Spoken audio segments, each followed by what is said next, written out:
6 primeiros versículos.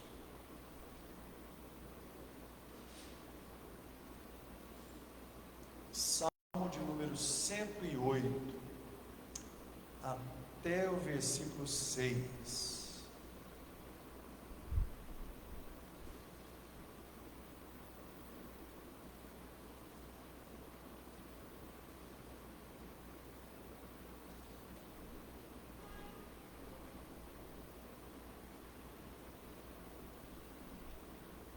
Preparado está o meu coração, ó Deus. Cantarei e salmodiarei com toda a minha alma.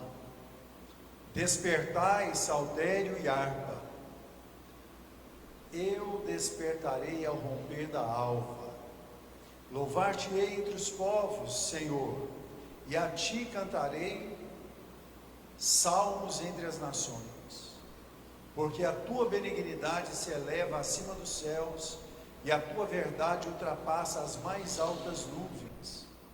Exalta-te sobre os céus, ó Deus, e a tua glória sobre toda a terra, para que sejam livres os teus amados. Salva-nos com a tua destra e ouve-nos. Glória ao nosso Deus. Oremos. Pai, em nome de Jesus, nos apresentamos a Ti nessa noite, agradecidos, ó Pai, pelo nosso dia que o Senhor nos concedeu, um dia de trabalho. Ó Deus, que o Senhor venha abençoar a cada um dos Teus filhos, aqueles que estão aqui, aqueles que porventura vierem, que nessa noite o Senhor venha falar com a Tua igreja, ó Pai. O Senhor venha, Senhor, nos despertar para aquilo que o Senhor tem para fazer em nossa vida. Ó Deus, em nome de Jesus nós oramos, em nome de Jesus nós clamamos, Pai. Maravilhoso e bendito é o nome do Senhor. Nós abrimos este culto em nome do Senhor Jesus. Amém. Podem se assentar, glória a Deus.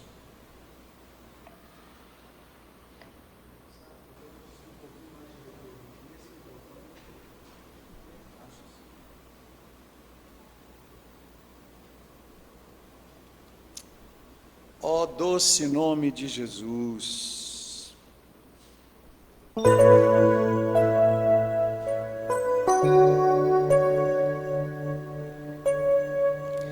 Ó doce nome de Jesus, que belo é a Te cantar, com a alma cheia a proclamar o nome bom de Jesus.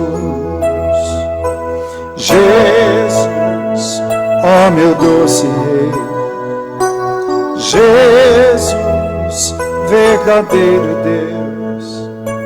Jesus, sempre louvarei de coração Teu nome, adoro o nome de Jesus. Jamais me falta Seu amor, e põe à parte a minha dor. O nome bom de Jesus. Jesus, ó meu doce Rei. Jesus, verdadeiro Deus. Jesus, sempre louvarei de coração Teu nome, tão puro nome de Jesus, que meu pesar pôde tirar, a grata paz também me dá. O nome bom de Jesus. Jesus, ó meu doce Rei. Jesus, verdadeiro Deus. Jesus, sempre louvarei de coração Teu nome, no doce nome de Jesus. A minha alma salva está,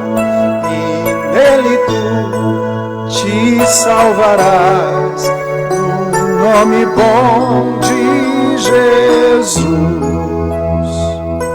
Jesus, ó meu doce Rei, Jesus, verdadeiro Deus, Jesus, sempre louvarei de coração teu nome. Maravilhoso e bendito é o nome do Senhor.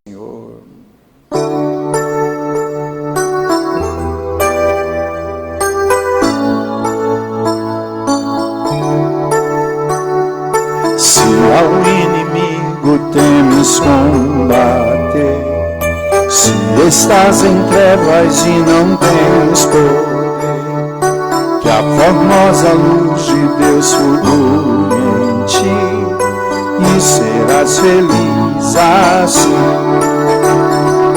Deixa penetrar a luz,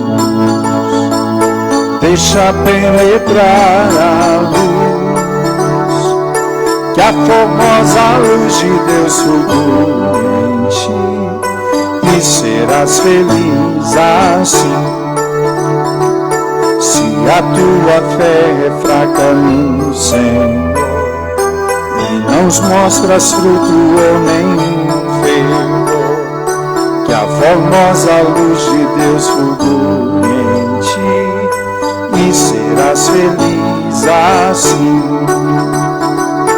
Deixa penetrar a luz, deixa penetrar a luz, que a formosa luz de Deus fulgure em ti, e serás feliz assim.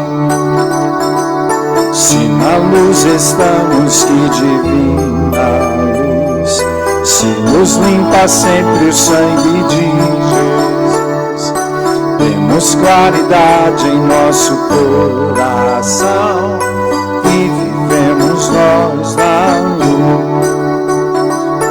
Deixa penetrar a luz,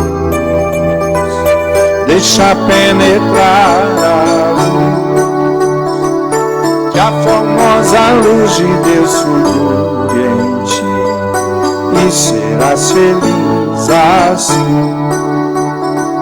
Se de Deus o Espírito Consolador traz a luz do céu divino resplendor, penetrando ele no teu coração, viverás então de amor.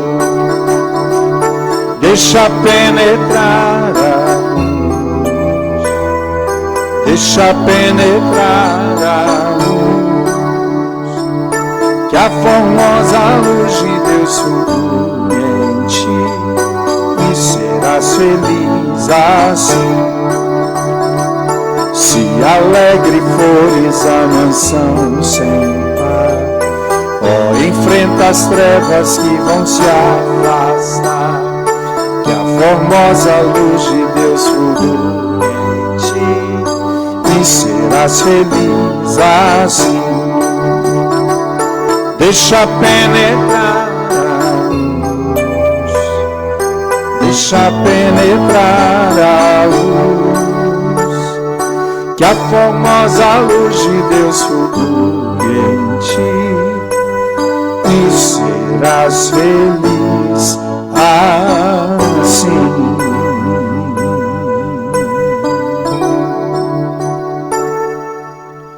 Glória ao nosso Deus, aleluia.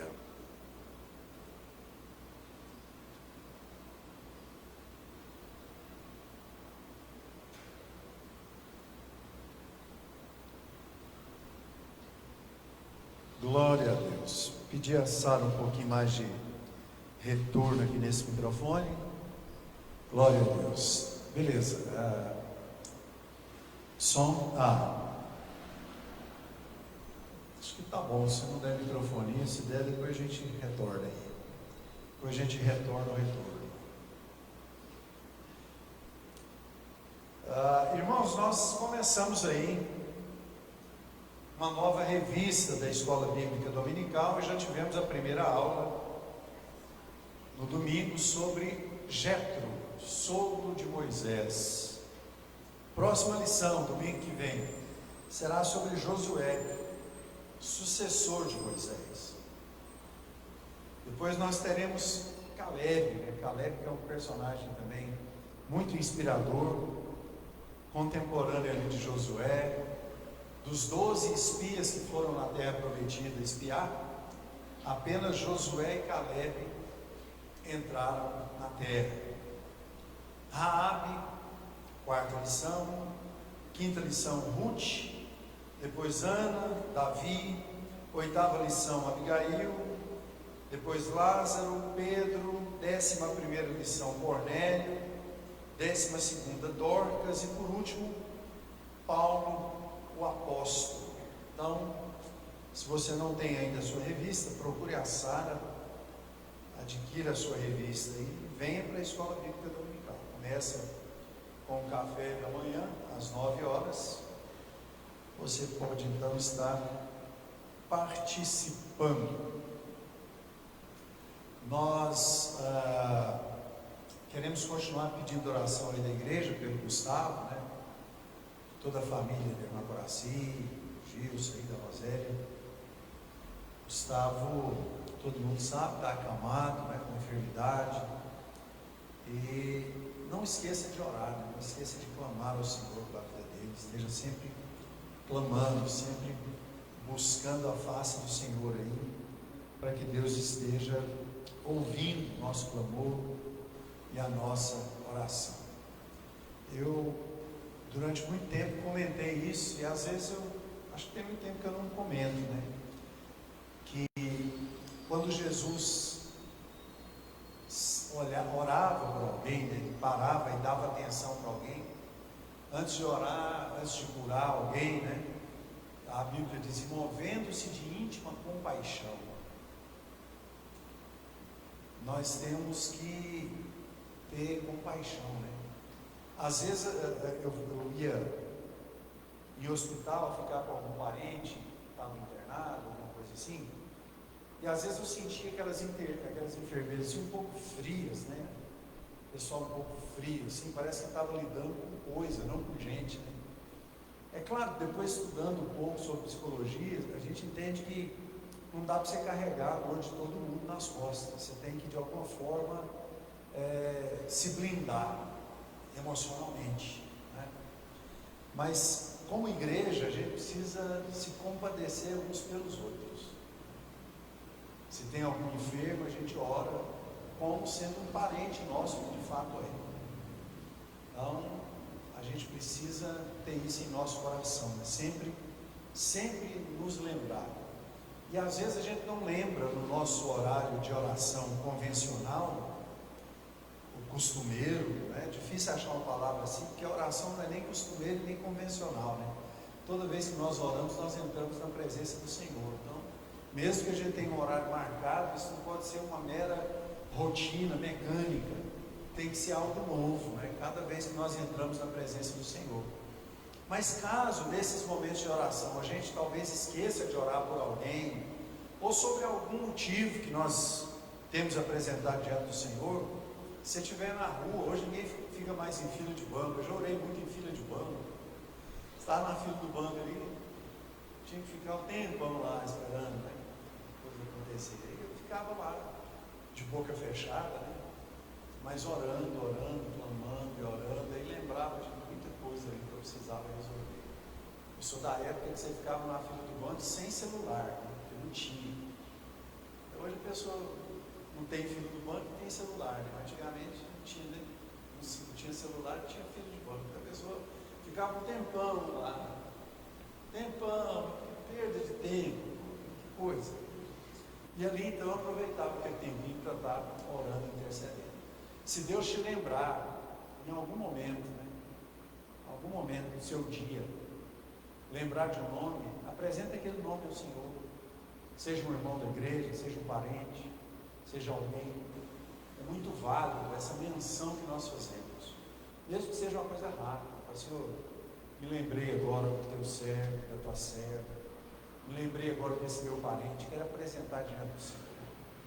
E ora e peça o que você quiser. É muito importante que a gente faça isso. Vou falar em oração. Eu tinha pedido nosso segundo vice-pastor Célio para ministrar a palavra hoje, e ele tinha aceitado, né? Mas ele me passou uma mensagem à tarde dizendo que a Débora passou mal na escola e teve que socorrê-la e levar ela num pronto-socorro. Talvez ela não pudesse nem vir ao culto. Então, fica aí a justificativa e também pedido de oração pela vida da Débora. Não tem notícia atualizada dela agora, mas acredito que está tudo bem. É isso mesmo, calorão, essa coisa, criança, né? Está difícil. Mas com certeza ela está sendo bem cuidada lá. Mas estejamos orando.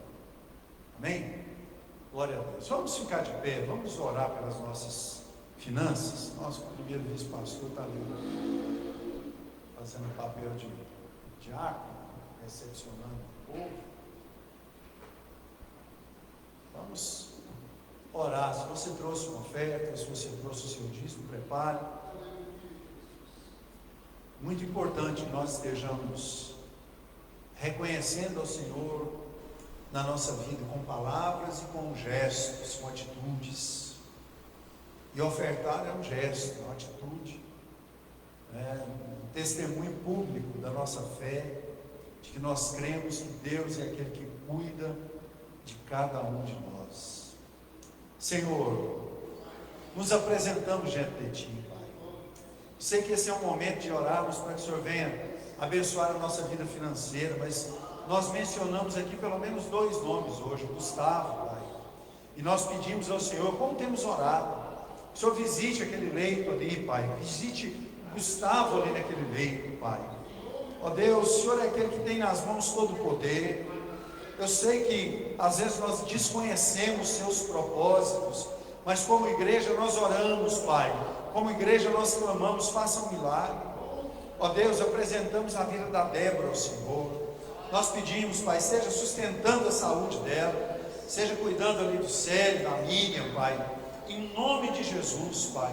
Em nome de Jesus nós oramos. Apresentamos a vida de cada ofertante da igreja. Pedimos saúde para cada um daqueles, Pai, que confiam e esperam no Senhor.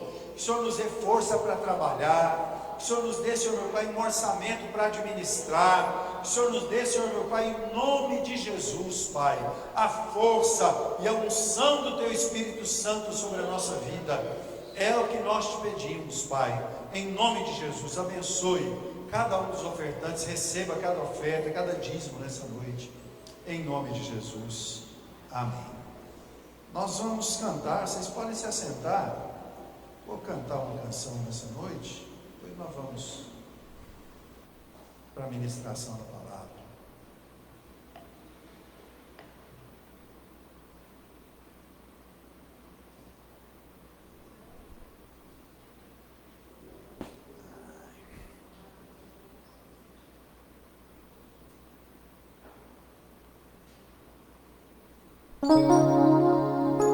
Jeová Jireh.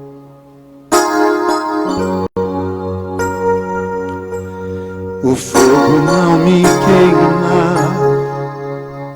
nas águas não vou afundar, pois estás comigo.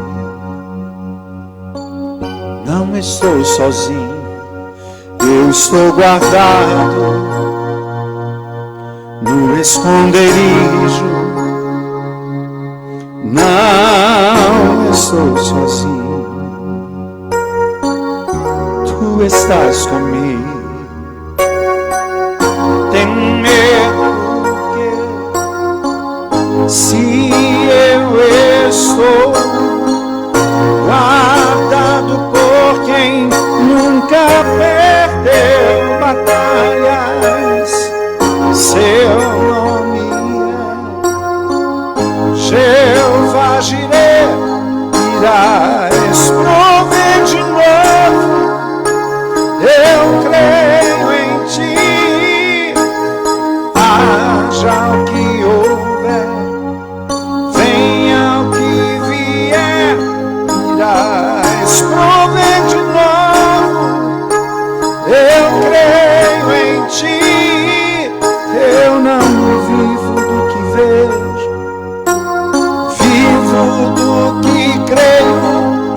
irás prover de novo. Eu creio em ti. A tempestade e o vento forte não vão roubar a minha fé em ti, meu Deus. A tempestade e o vento forte não vão roubar a minha fé em ti, meu Deus. Em ti, meu Deus. Em ti, meu Deus.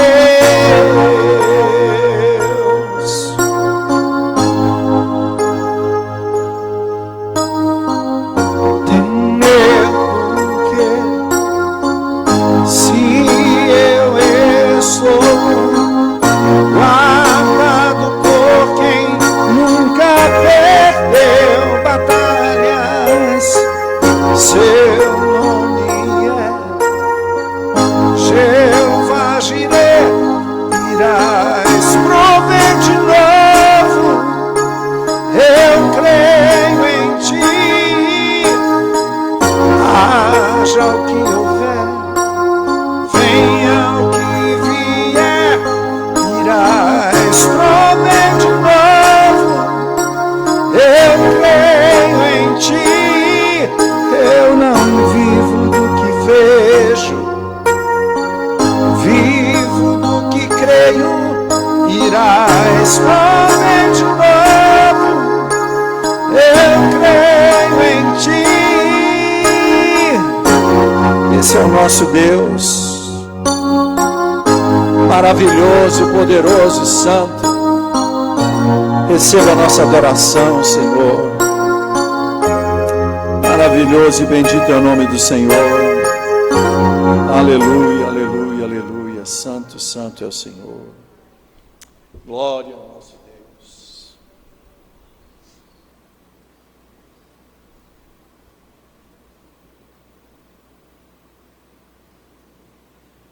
Aleluia.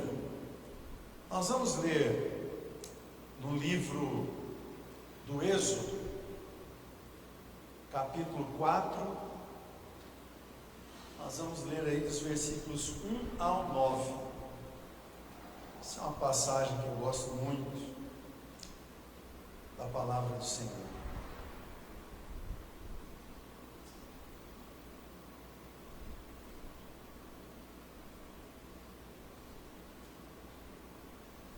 Deus abençoe, Senhor. Obrigado. Glória a Deus.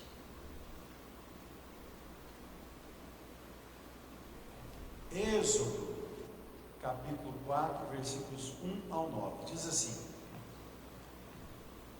Respondeu Moisés: Mas eis que não crerão, nem acudirão à minha voz, pois dirão: O Senhor não te apareceu. Perguntou-lhe o Senhor: Que é isso que tens na mão? Respondeu-lhe: Um bordão. Então lhe disse: Lança-o na terra. Ele o lançou na terra, e o bordão virou uma serpente, e Moisés fugia dela. Disse o Senhor a Moisés: Estende a mão e pega-lhe pela cauda. E ele estendeu a mão e pegou-lhe pela cauda, e ela se tornou em bordão. Para que creiam que te apareceu o Senhor Deus de seus pais, o Deus de Abraão, o Deus de Isaque, o Deus de Jacó. Disse-lhe mais o Senhor: Mete agora a mão no peito. Ele o fez, e tirando-a, eis que a mão estava leprosa, branca como a neve. Disse ainda o Senhor: Torna a meter a mão no peito. Ele a meteu no peito novamente, e quando a tirou, eis que se havia tornado como o restante da sua carne. Se eles te não crerem, nem atenderem à evidência do primeiro sinal, talvez crerão na evidência do segundo.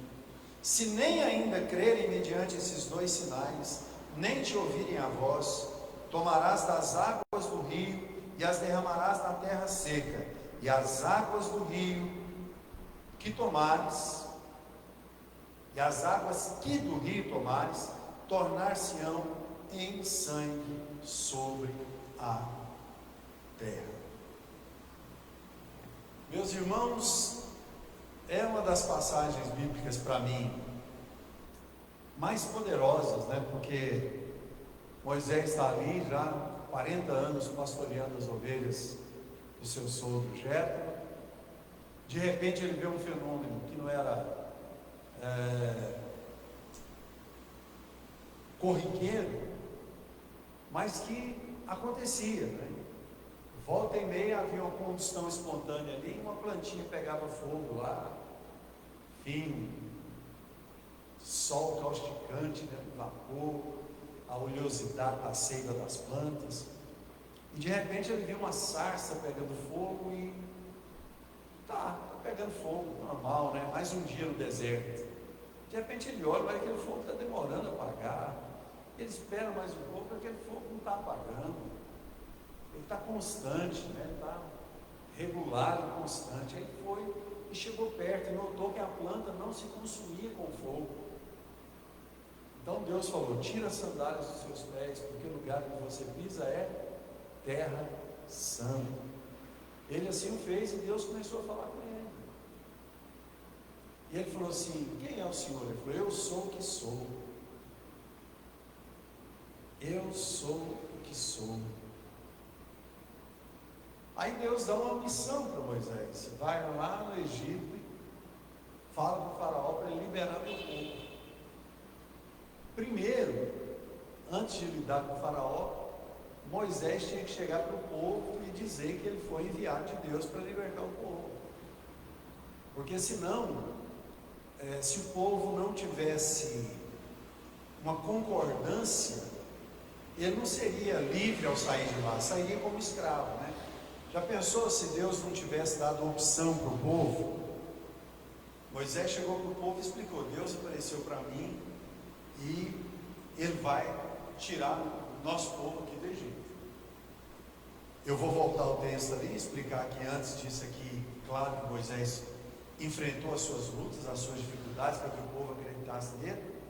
Mas já pensou se Deus só mandasse Moisés sem falar com o povo: vai lá, tira aquele povo do Egito, e já desse um jeito de matar os primogênitos, matasse o filho de Faraó, e o povo do Egito expulsasse aquele povo, e Moisés falasse: vocês vêm comigo, tal. Quer dizer, ia ser um monte de escravos mudando de posição geográfica, né? Porque eles estavam obrigados a ficar no Egito e agora se viam obrigados a sair do Egito sob o comando de um estranho. Porque 40 anos longe de lá, e Moisés nem foi criado com eles, né? O pessoal sabia que Moisés era hebreu. Joquebede, a mãe de Moisés. Então, Deus fala para Moisés, e Moisés fala assim: Senhor, tá, vamos só pensar, eu vou chegar lá e vou contar a minha história. Eu estava no deserto, aí o negócio pegou fogo, aí escutei uma voz, aí a voz falou que era Deus, aí eu vou chegar lá, e foi aquela voz que falou que era Deus, eu vou chegar aqui e tal. Eu falei assim: não vão acreditar assim, não vão. E Deus concordou com Moisés: não vamos mesmo não, então vamos resolver isso aqui, joga esse bordão seu aí no chão. Moisés jogou, transformou numa serpente, é claro, né? Moisés estava acostumado a lidar com serpente no deserto. Se ele tivesse que pegar uma, ele não ia pegar pela cauda, né?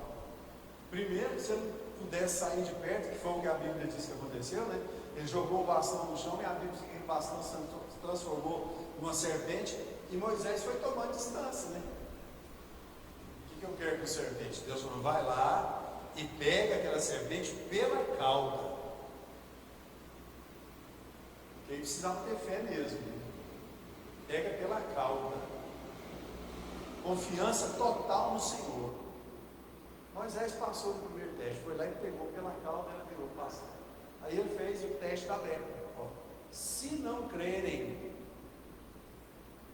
com esse primeiro sinal, faz a segunda aqui. Aí enfia a mão, enfiou, tira, leprosa. Enfia de novo, tira, curado. Irmãos, Moisés chegou lá e de fato aconteceu isso, né? Embora Moisés e Arão, só que diante de Faraó Foi o bordão de Arão que se transformou em serpente. Às vezes as pessoas se confundem. Diante de Faraó também teve um sinal do bordão se transformar em serpente, mas foi o bordão de Arão. Foi outro momento. Mas nesse primeiro momento, Moisés chega lá e o povo, claro, não acreditou. Falou, rapaz, Deus falou que se vocês não acreditassem, era para eu fazer isso aqui. Jogou o bordão no chão e transformou em serpente, pegou pela cauda. Aí uns, que é isso? Os outros falaram, não, os magos de Faraó fazem a mesma coisa. Moisés falou, Deus mandou um segundo sinal, caso vocês não cresçam no primeiro. Enfiou a mão, tirando leprosa. Enfiou de novo, tirando curado. É claro, alguns creram, outros duvidaram. É difícil aceitar, né? Alguém que chega reivindicando uma posição de mensageiro de Deus e, claro, de liderança, né, sobre o povo. Muita gente ficou endurecida com aquela situação, mas aí começa a história do livramento da nação de Israel ali do Egito, que demorou mais de um ano depois daquele primeiro momento, porque teve as pragas, né, que duraram cerca de um ano. A gente lê ali rapidinho 10 pragas, pensa que foi, sei lá, 2 por semana, né? Não, era uma praga um mês, assim. O Faraó ficava bonzinho, depois, né, aguentava a praga lá uns 10 dias, não aguento mais, manda Deus tirar que eu vou libertar vocês. Deus tirava a praga, não, nós estamos resolvendo aqui, estamos arrumando os papéis aqui e tal, nós vamos libertar vocês. Aí enrolando, a praga sumia. Quer saber? Não, vamos soltar. E foi 10 pragas, até morreu o primogênito. E aí sim, o povo foi expulso do Egito. Então, Deus trabalhou com essas pragas e com esse milagre também, e talvez principalmente a fé do seu povo. Irmãos, nós somos, eu vou me incluir como ser humano, eu procuro o máximo crer no Senhor. Eu sei que há desafios que são muito grandes e às vezes é muito difícil, às vezes emocionalmente a gente fica abalado. Como é que a gente vai fazer para ter fé emocionalmente abalado? Então Deus conhece o nosso coração, Deus conhece a nossa vida, Deus conhece a nossa estrutura, e Ele sabe que muitas vezes nós queremos ver alguma coisa acontecer, né? Queremos ver alguma coisa palpável. Lá na obra tá bom, né? Que assim, eu já instalei mais de 4, já sentei mais de 4 mil tijolinhos lá, e vai para 4.500 agora, que eu tenho uns negocinhos para fazer lá. Eu estou até fazendo exercício com a mão aqui, porque estou sentindo o dedo, o unha, alguma coisa assim. Passou a Liliane carregando o cimento com a colher lá também, ontem, limpando a betoneira lá, e falou, eu senti meu tal. E a gente vai fazendo as fisioterapia em casa mesmo, né? Vai resolvendo. Mas assim, uma coisa é você chegar lá e ver o terreno, outra coisa é você chegar lá hoje, quando a gente vai chegando de carro para começar o dia, e ver aquela fileira de tijolinho, fumaça. Então você está vendo que alguma coisa está nascendo. O ser humano gosta de ver isso, mas às vezes não é essa maneira como Deus trabalha. Tem milagre que vai acontecer na sua vida, que Deus já está agindo, trabalhando, e você não vê nem sinal, nem sabe o que está acontecendo. Naquele dia, quando Moisés chegou para o povo de Israel no Egito e falou, olha, Deus me enviou para salvar vocês, Deus me enviou, né, para que nós possamos sair aqui do Egito. A noite anterior, provavelmente ninguém pensava que no dia seguinte ia ter uma notícia como essa. Então, às vezes, as coisas que Deus faz acontecem assim. Então, mesmo que a gente não veja, né, Deus está preparando para nós uma saída, um escape. Antes que a gente possa imaginar qualquer coisa, Deus já viu, né? Deus já percebeu, Deus já está preparando uma situação para mudar o cativeiro. Mas a gente sempre lembrar, meus irmãos, que as bênçãos de Deus, o poder de Deus, a unção de Deus, não é para todo mundo, tá?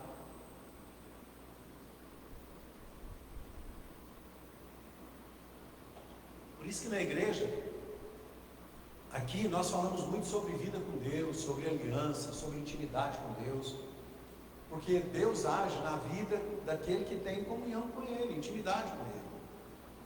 Não adianta a gente pensar que estando distantes de Deus, e eu digo distantes de Deus, não é fora dos caminhos do Senhor, nem desviados do Evangelho, muitas vezes dando ao Senhor o tempo que nos sobra, muitas vezes não considerando a presença do Senhor no nosso lar, na nossa casa, uma refeição que nós tomamos, um remédio que nós tivemos condição ali de comprar e estar tomando, né, para aliviar algum sintoma, algum problema.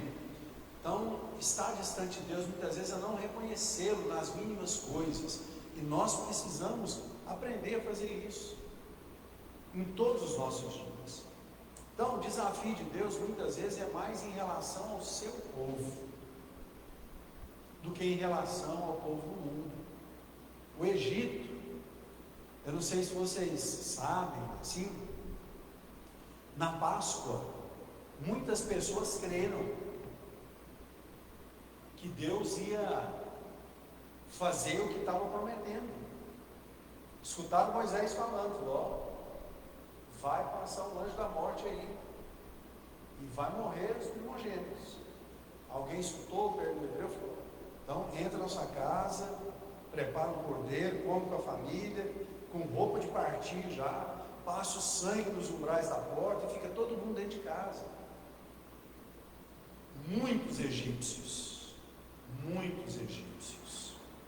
entraram para ser salvos daquela noite, daquele momento, e atravessaram o Mar Vermelho com os israelitas. Deram trabalho depois, do claro, mas fizeram isso.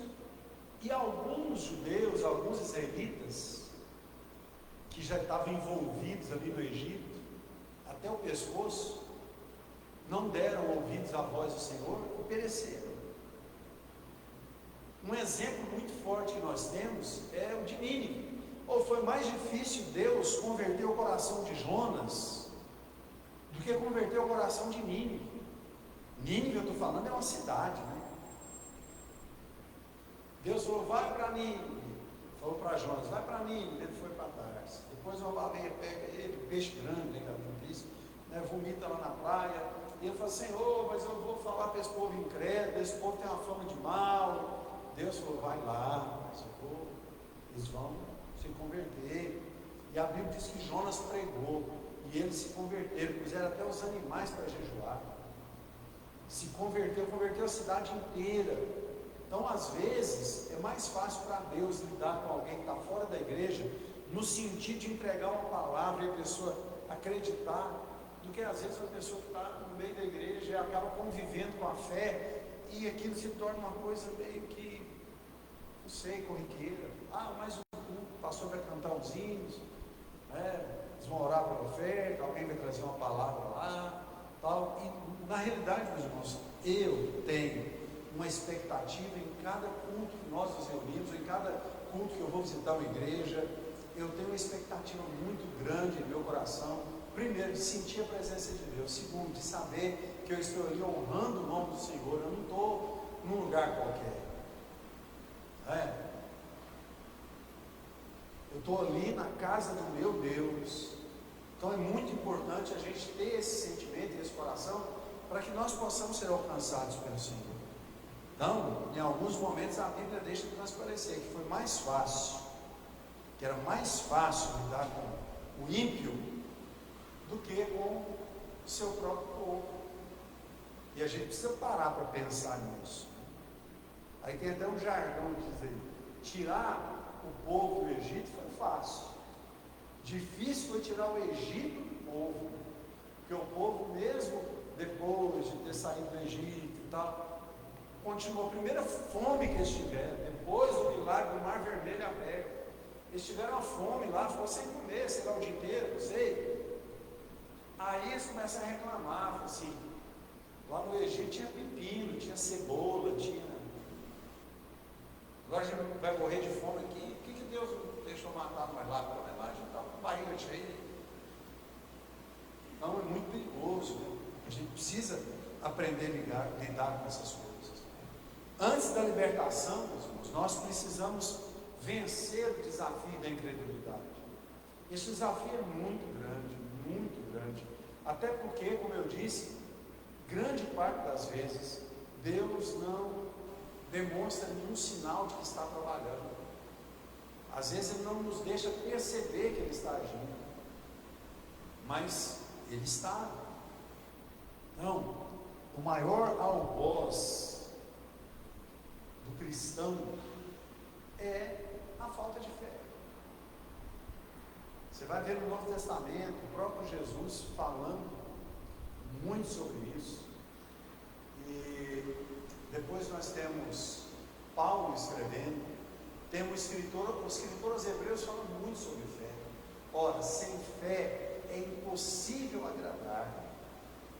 Não tem como agradar a Deus sem fé. Você pode trazer a sua oferta, pode cantar um hino, pode vir no culto, pode dar uma cesta básica para alguém, pode fazer qualquer coisa. Se você não tiver fé, não crer no Senhor com o seu coração, você não vai agradar a Deus. Você vai estar fazendo uma ação social, você vai estar ajudando a igreja financeiramente, mas agradar a Deus é outra história. Agradar a Deus é fazer tudo isso que eu disse, mas com o coração no trono da graça. Nós temos um exemplo muito forte ali no começo da humanidade: Caim e Abel. É bom a gente pensar que quem resolveu ofertar, provavelmente essa era uma prática, provavelmente Caim e Abel aprenderam a oferecer sacrifício com o pai, Adão. Mas é importante, nesse dia em questão, o desejo de oferecer o sacrifício partiu de Caim. Depois você lê lá. Interessante pensar isso, né? Assim, e aconteceu que naquele dia Caim decidiu oferecer algo ao Senhor. E ele foi lá na sua plantação, pegou algumas coisas e levou e ofereceu para Deus. Abel, por sua vez, foi no melhor do seu rebanho, na gordura, olhou, pegou mais bonitinho, mais gordinho, mais engraçadinho, falou assim: que é o Senhor, e ofereceu para Deus. Qual que estava, em que estava a diferença da oferta? O coração do ofertante, é o coração daquele que entregou o seu dízimo na casa do Senhor. Tem gente que às vezes entrega dízimo e ele é até instruído a fazer isso com uma barganha, né? Faz isso que Deus vai fazer aquilo. Irmãos, a gente precisa agir com gratidão, seja entregando o nosso dízimo ou a nossa oferta, em reconhecimento de que Deus é Deus sobre a nossa vida. Uma vez feito isso, saiba, Deus vai retribuir, não pagar. Ele vai retribuir com o seu amor, com a sua bondade, com a sua graça. Então, Deus endureceu o coração de Faraó ali para tratar com o povo. Deus podia ter tirado a nação de Israel no Egito no primeiro mês, na primeira semana. Moisés chegou lá e falou: arruma as malas e vamos embora, porque Deus falou que vai tirar a gente daqui agora. Deus podia ter feito isso, mas Ele ia tirar um povo que não viu sinal, não viu milagre, né? Não teve essa experiência com Deus. Então Deus quer que nós tenhamos intimidade com Ele, para que nós possamos vencer a incredulidade, porque tem essa ordem, né? Antes do milagre, antes da libertação, nós precisamos vencer a incredulidade. E essa é uma batalha pessoal, meus irmãos. Essa é uma coisa que não tem como alguém vencer por nós. Oh, tem fé por mim aí? Não tem jeito. Quando chega aquele homem e o filho dele se jogava na água, se jogava no fogo, e ele chega e fala assim: os seus discípulos não deram conta de curar, expulsar o demônio, não lembro como é que ele fala. Mas ele falou: o Senhor dá conta, o Senhor tem poder para fazer isso? Jesus falou: se tu creres. A questão não é se Deus tem poder para fazer, a questão é: nós temos fé? Então essa é a questão, né? Meu quarto ponto aqui, acredito que é o último. Eu coloquei aqui que quando Deus se levanta, a libertação acontece. Meus irmãos, se vocês lerem Êxodo capítulo 2,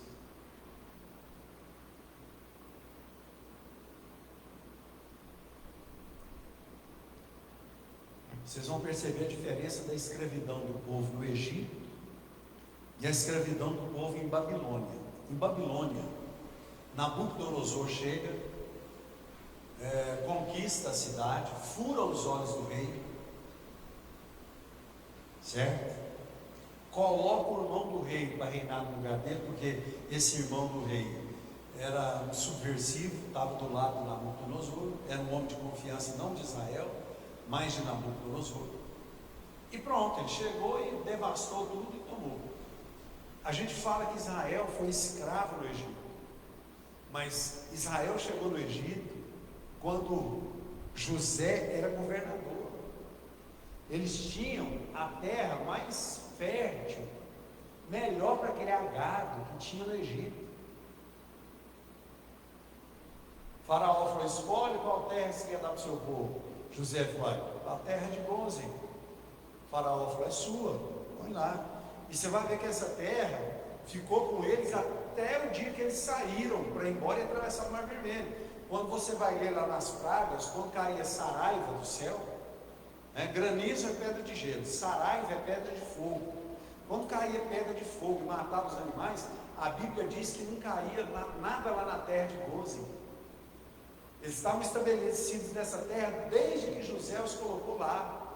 Então, se você ler sobre o capítulo 2, você vai ver que morreu José, morreu o faraó que conhecia José, e o faraó que entrou lá começou a olhar: e esse povo aí? Eles contaram a história: não, esse povo está grande demais, está crescendo demais, daqui a pouco eles vão se voltar contra nós, vão tomar o Egito.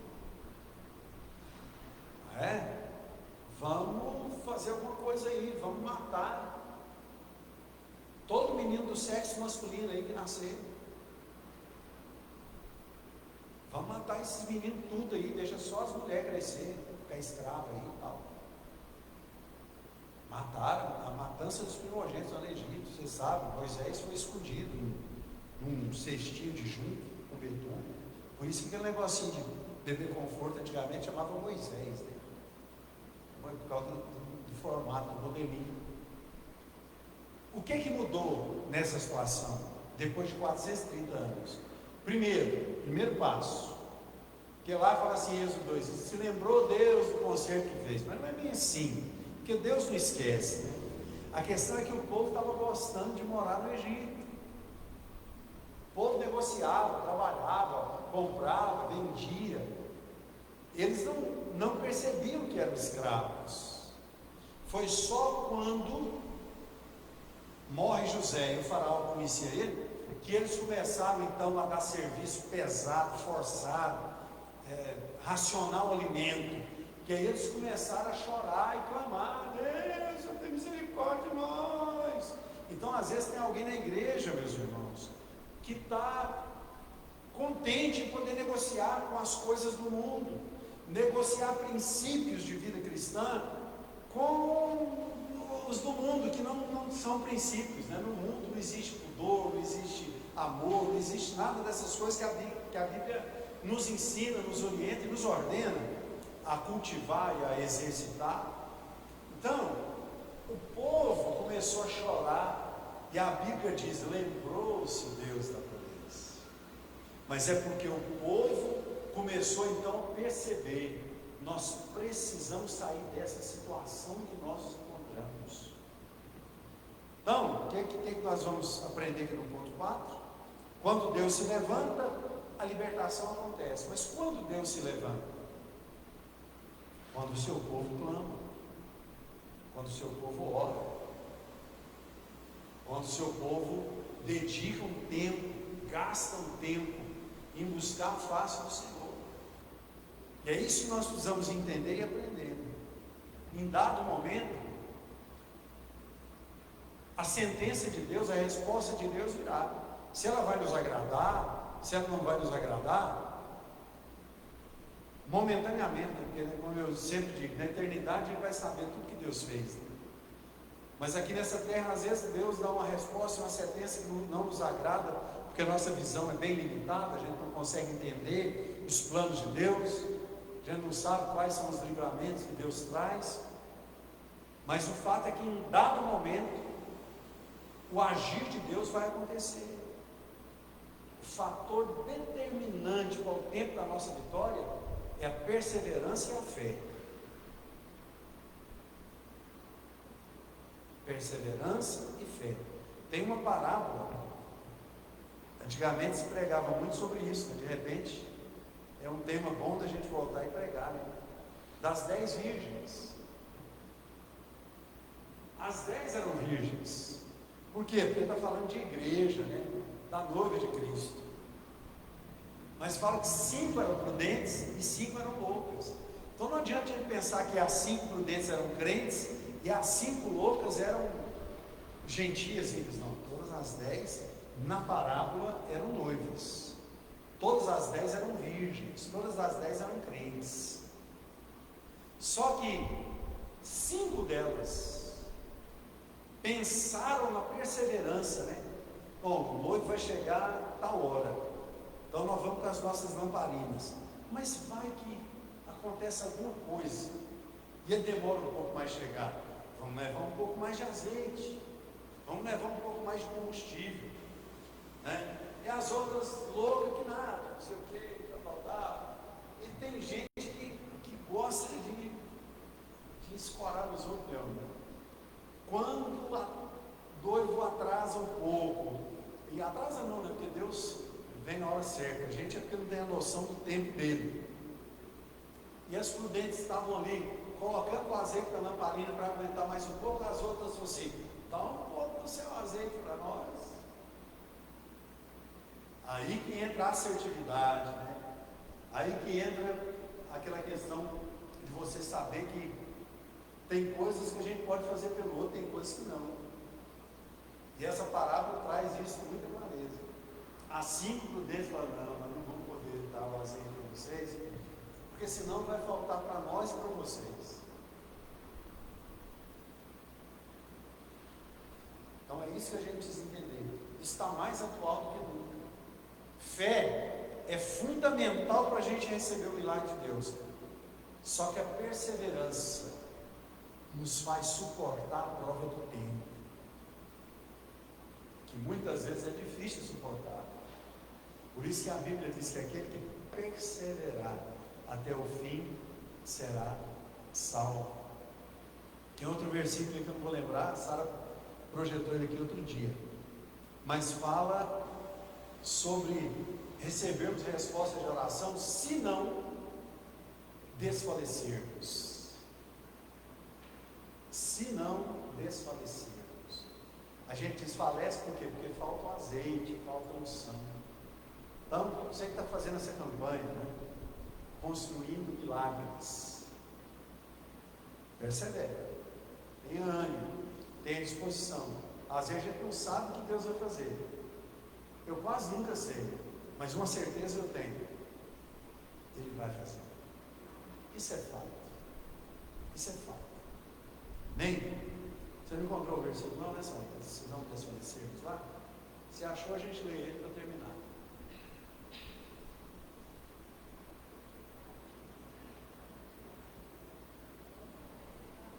Vamos ficar de pé, vamos orar.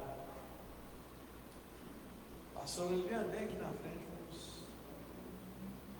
vamos orar.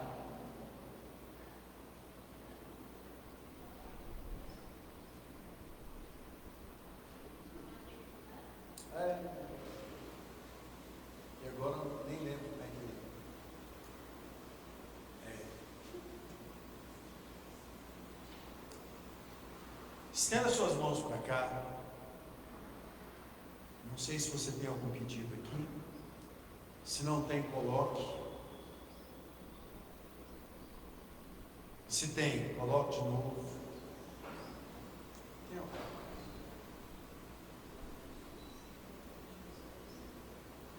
Vamos orar. Senhor, muito obrigado, Pai, porque a Tua palavra revela como o Senhor nos conhece, sabe que às vezes é difícil vencer a barreira da incredulidade.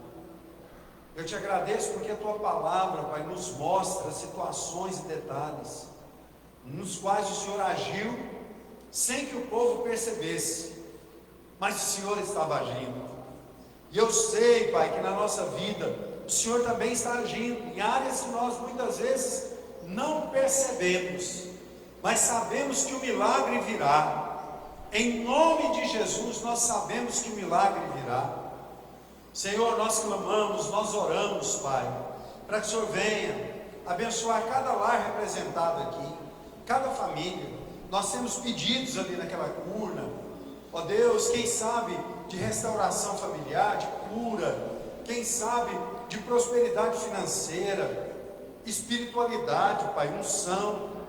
Então nós apresentamos aqueles pedidos e apresentamos cada um dos teus filhos que estão aqui nessa noite, Pai. Ó Deus, assim como o Senhor usou Moisés, usa cada um de nós, Pai, para que nós possamos vencer, para que nós possamos, Senhor meu Pai, vencer as barreiras que se apresentam diante de nós, que nós possamos, ó Deus, crer na Tua palavra, e que nós possamos cantar o hino da vitória, assim como Miriam cantou após atravessar aquele mar vermelho ali, Pai. Em nome de Jesus nós oramos a Ti, ó Deus, que o Senhor ouça as nossas orações a respeito do Gustavo, em nome de Jesus, que o Senhor venha fazer uma obra ali. Mais uma vez, Pai, apresentamos a Débora ao Senhor, o Célio, a Miriam, ó Deus, que o Senhor venha abençoar, Pai, cada um daqueles que precisam de cura, de restauração, de vitória. Nós cremos no Senhor. Abençoa o nosso retorno para os nossos lares, Pai.